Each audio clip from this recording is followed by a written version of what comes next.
এসে ওখানে মিথ্যাবাদ করে এনে খুব মারা মেরেছে। মারলে এবার বাঁশে বাড়ি প্রথম মাথা মেরেছে, তারপর আরো হাত ঠেকিয়েছে, হাতে পুরো ব্রেক ছিল, গিতে গিয়ে রক্ত যাওয়ার চামড়া ছুটকে পড়ে গেছে। বিজয়গড়ের স্মৃতি এখনো টাটকা। পার্কিং বিবাদে গণপিটুনিতে প্রাণ হারাতে হয়েছে এক ক্যাব চালককে, আর এর মধ্যেই ফের গণপিটুনি। পটল চোর সন্দেহে উত্তর ২৪ পরগনার দেগঙ্গায় যুবক রাশেদ আলী মণ্ডলকে গণপিটুনির অভিযোগ। বাধা দিতে গেলে যুবকের স্ত্রী ও পরিবারের সদস্যকেও মারধরের অভিযোগ। এসে ওখানে মিথ্যাবাদ করে এনে খুব মারা মেরেছে। মারলে এবার বাঁশে বাড়ি প্রথম মাথা মেরেছে, তারপর আরো হাত ঠেকিয়েছে, হাতে পুরো ব্রেক ছিল, গিতে গিয়ে রক্ত যাওয়ার চামড়া ছুটকে পড়ে গেছে।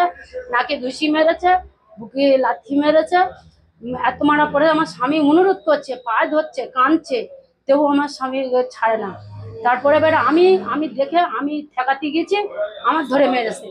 আমার একটা চাষাউরি ছিল, তার পাশে মেরে ধরেছিল, তার ধরে মেরেছে। যেমন সে পড়েছিল, ওরা মনে করছে আমার স্বামী মরে গেছে বলে রেখে দিয়ে পেল গেছে।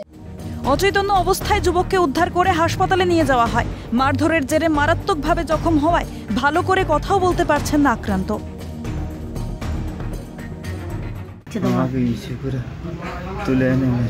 কারা কি দিয়ে মেরেছে?